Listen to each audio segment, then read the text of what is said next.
Hello, हाय, नमस्कार, पहलाग। आप सभी का स्वागत है हमारी खास सीरीज प्रतिभावान में।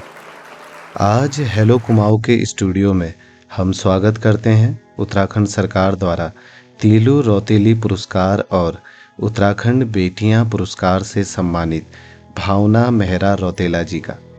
नमस्कार मैम। नमस्कार सर। कैसे हैं आप? बिल्कुल ठीक सर। अच्छा मैम, जैसे कि तीलू रौतेली पुरस्कार आपको 2013 में मिला, इसके अलावा और कौन कौन सी उपलब्धियां आपकी हैं उनके उनमें थोड़ा सा अगर प्रकाश डाल के बता पाएँ हमारे दर्शकों को।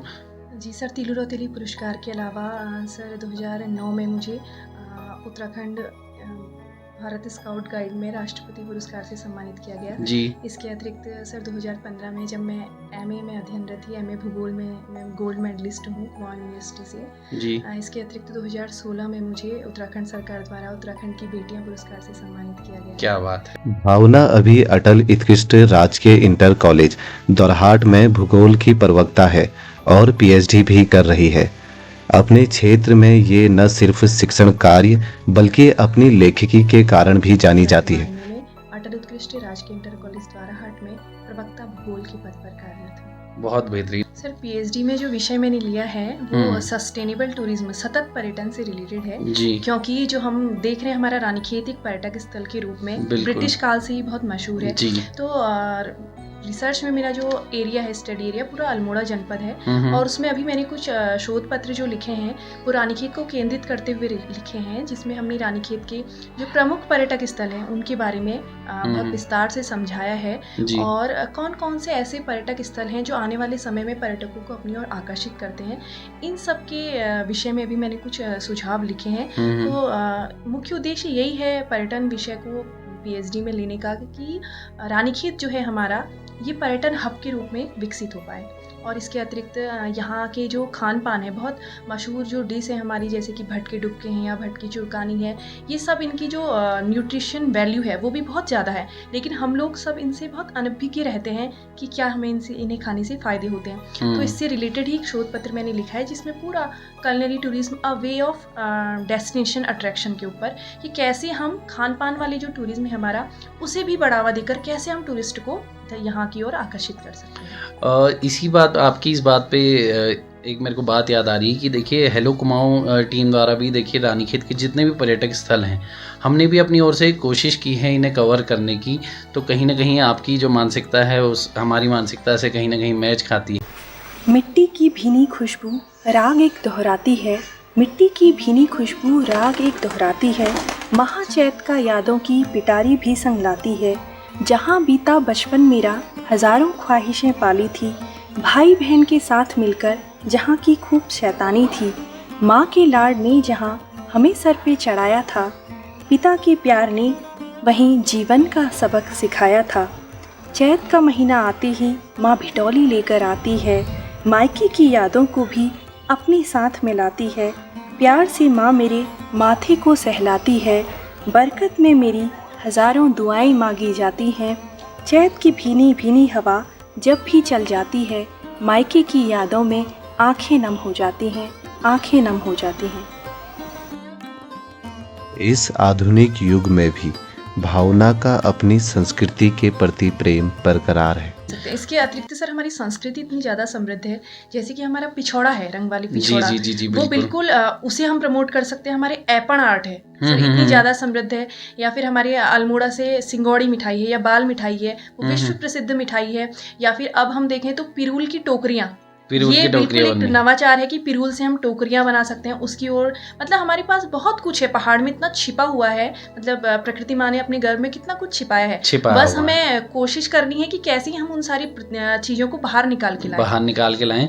और पिरूल की आपने बात की तो मेरे को याद आता है एक एपिसोड, मंजू आर शाह जी आपको अगर याद है, वो भी कहीं ना कहीं द्वाराहाट से ही बिलोंग करती हैं और बहुत ही बेहतरीन उन्होंने पिरूल के प्रोडक्ट्स वहाँ पर बनाए हुए थे।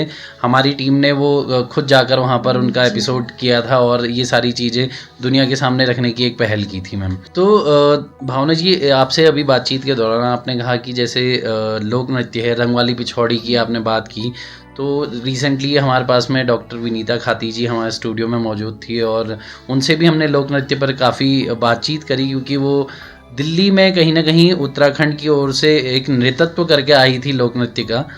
एक चीज़ में मैं लोक नृत्य की हमेशा बात होती है, मैं एक चीज़ समझना चाहूँगा या जानना चाहूँगा कि जैसे रंग वाली पिछौड़ी है, इसका कहते हैं कि आज के टाइम पे तो ये सारी ऑटोमेटिकली डिज़ाइंड आती है, मशीनों से फैब्रिक प्रिंट होकर आता है, लेकिन इसके इतिहास के बारे में थोड़ा सा अगर आपको पता हो तो बता सकते हैं हमें।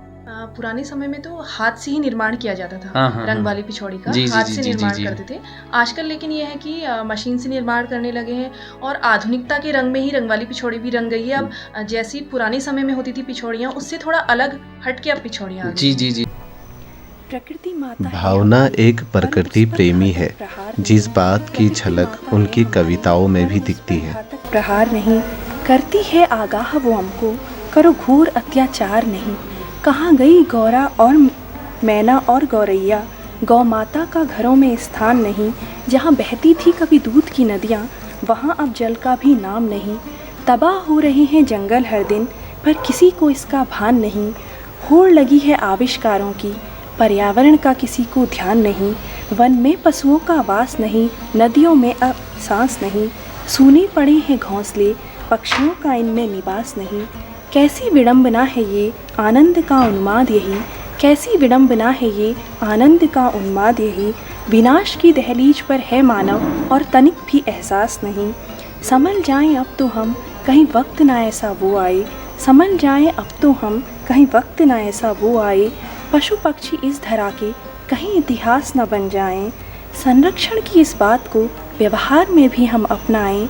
संरक्षण की इस बात को व्यवहार में भी हम भावना अपनाएं। लोक नृत्य की भी पर्यावरण अच्छी दिवस के परख रखती है। प्रयोजन को सन मिलकर 2021 में भावना को लोक नृत्य में जनपद स्तर पर प्रथम स्थान प्राप्त हुआ। गाँव से है, पहाड़ से हैं, जी। तो जो भी व्यक्ति पहाड़ी होता है उसे अपने पहाड़ी खान पान, पहाड़ी पहनावा, पहाड़ी लोक बिल्कुल। नृत्य, उस सब से बहुत प्रेम होता है। प्रेम तो होता है। ऐसे ही मैं भी हूँ जिसे अपनी संस्कृति से, अपने खान पान से, अपने पहाड़ से बहुत प्रेम है। जी। तो नृत्य करना क्योंकि मुझे बचपन से ही बहुत अच्छा लगता था। अच्छा। तो अभी पिछले वर्ष हमें भी मौका मिला जब SCERT के द्वारा संगीत अध्यापक सम्मान समारोह एक प्रतियोगिता आयोजित कराई गई, जिसमें गायन, वादन और नृत्य प्रतियोगिता थी। जी। तो उसमें मैंने भी प्रतिभाग किया था और अपना लोक नृत्य जो है वो जनपद स्तर पर प्रस्तुत किया था और जहाँ मैंने प्रथम स्थान पाया था।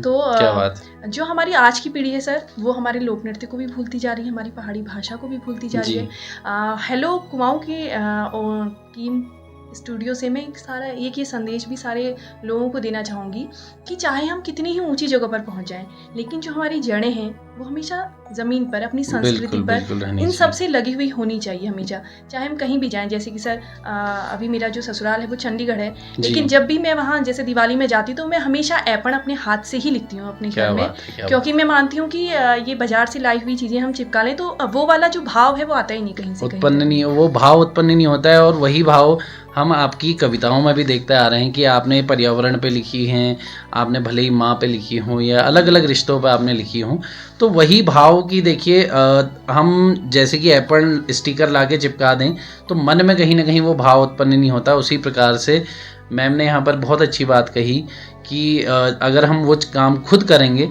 तो कहीं ना कहीं हमें मज़ा आएगा, आनंदित होंगे हम। हेलो कुमाऊँ के बारे में क्या कहना चाहेंगे आप मैम? सर हेलो कुमाऊँ, मैं आप सभी की जो आप कार्य कर रहे हैं ये बहुत ही नेक कार्य कर रहे हैं और इस कार्य के लिए मैं तहे दिल से आपको साधुवाद देती हूँ कि इतना अच्छा कार्य आप कर रहे हैं कि जो हमारे रानीखेत के जो प्रतिभाशाली लोग हैं, हमारे कुमाऊँ के जो प्रतिभाशाली लोग हैं, जिन्हें कभी कोई मंच नहीं मिल पाता, आप उन सब के हुनर को इस मंच तक लेके आ रहे हैं। बहुत बड़ा आप कार्य कर रहे हैं, बहुत बहुत धन्यवाद मैम। आपके लिए मैंने 4 लाइन लिखी हैं।